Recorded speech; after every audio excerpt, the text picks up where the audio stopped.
Hey everybody, this is Jan Romano coming to you from the Woburn Career Center, and I'm just going to go over a little bit about pivot tables in Excel.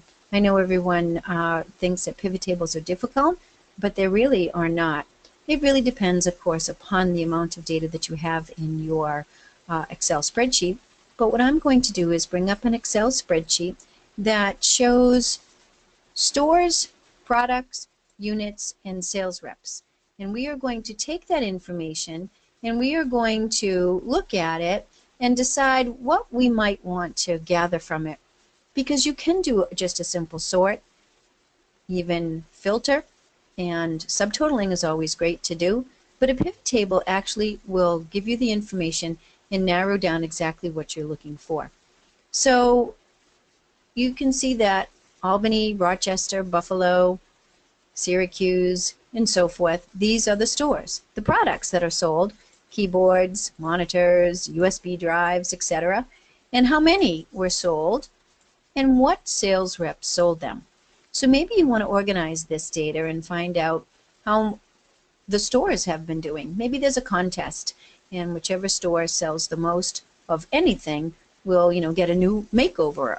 Whatever sales rep sells the most will also maybe win a trip. Whatever product that we're selling the least of, maybe we have to do a little bit more marketing. So those are the types of things that you might be interested in learning from or getting from this Excel spreadsheet. So the first thing I'm going to do is click inside the database, and I'm going to click up on the ribbon on Insert, and then the first button on the left is Pivot Table. Now this dialog box will pop up, and this dialog box can be moved, but it says select a table or range, and Excel already knows because my mouse is in this data right here and there are no empty columns and no empty rows, that it knows that it's absolutely A1 through absolutely D32. Then as a default, Excel wants to put the pivot table in a new worksheet, and I may decide that I want to put this pivot table in this worksheet. So I've decided to click right here on Existing Worksheet and click on Location. Now I can move this out of the way and show it where I'd like to put the information, and I'll just click right here in cell F2, and then I'll click OK. And what happens now is the grid for the pivot table pops up, and over here on the right hand side, take a look at the pivot table fields, and these are the fields that are from my database over here on the left hand side. So right now if I click on Store and I click on Units, look what I can see right away. I can see all of my stores and the totals and the grand total. I might click in this column and decide to sort it. So I'll come up here to the Data tab and click on the button A to Z, and that will sort these. Now lowest to highest, so I can see that Rochester sold the most, and this is the amount of units of products sold. So that's a pivot table, and I can always add to this pivot table. For example, if I would like to add product, I come over to the right hand side and I click on product, and now I get to see in each store which products were sold and a subtotal. And on the design tab up on the ribbon, if I click on the design tab, you will see that I can certainly take these colors and so forth and apply them to my pivot table, which maybe will make it a little bit easier for me to read. And so I can see here that the stores are in blue and the totals are also in blue. If I don't like using those colors, I can certainly choose other colors to help me look at my data. Now, the pivot table that I'm going to be using here, I can also pivot the information. And what does that mean? That means I can make a top level filtering for my pivot table. So if I look on the right hand side where my mouse is, you can see that it says store and product, and I'm going to take the word store and drag it right into this box that says filters. Notice what happened over here now in these cells. Store is at the top, and if I click the down arrow, maybe I'm the manager of the Rochester store, I can click on Rochester and then click OK. And that will filter out my data and only show me, in this case, the Rochester store. So over here on the right hand side, if I decide to put stores in columns instead, notice the stores go across in columns. If I decide to put store back down here under product, it means that now my stores will also be shown with my products in the rows. I can come over here to the right hand side and click on products and put that in filters. And again, look at the top. I can filter out by product. So if I want to see what stores are selling memory boards and how many they're selling, I can click on memory boards. I can now see in Albany, Syracuse, Rochester, and Buffalo that they are selling and how many they are selling, and then the grand total as well. So on the right hand side, these pivot table fields, you're able to move your field names under filters, columns, and rows. So I'm going to put this back, products, I'm going to put it back to the right and put it in columns, and you'll be able to see, if I scroll to the right, you'll be able to see, of course, all of my products and all of my stores and what is sold in each one. Now I can come back over here to the right and I can take off, for example, products, and it's showing me again when I first started.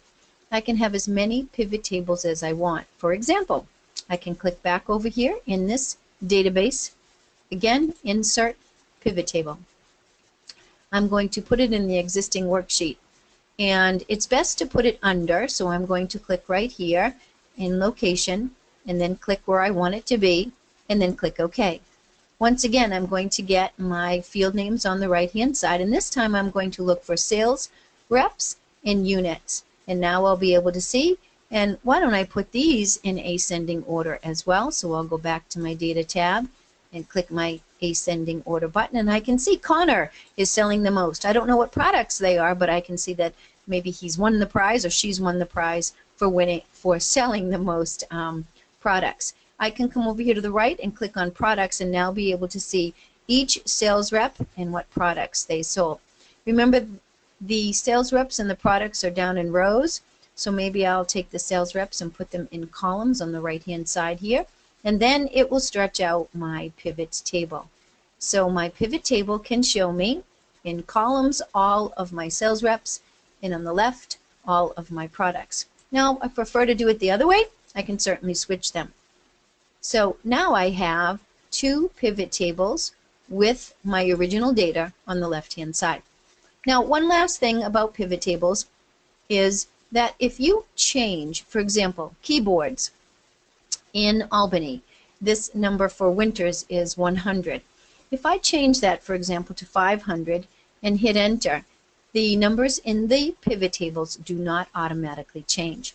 So I'm going to show you that Albany still says 470, and so now I'm going to go up to the Analyze tab, which pops up when I'm in a pivot table, and I'm going to show you that there is a refresh button.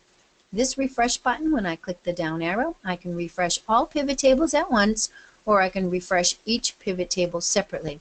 I'll click on refresh all, and it will refresh all of the numbers, and now Albany is 870 because of this new number. And if you look here, this was Winters, and if I scroll across and take a look at Winters, the number has gone up. And remember, this was, I changed keyboards, so if I look at keyboards, you can see going across at Winters 536. Now why does it say 536? Because Winters is actually over here twice selling keyboards. If I sort this by ascending order, you'll see by me scrolling down I have Winters and in Albany and Winters in Albany. So that's the total of his or her sales. Well, I hope that was helpful. I want you to realize that pivot tables are quite easy to use, and you can certainly use those within Excel with more complicated spreadsheets or simple spreadsheets like we've just used. Next time, maybe we'll look into VLOOKUPs and if functions, so to help you with these advanced features of Excel.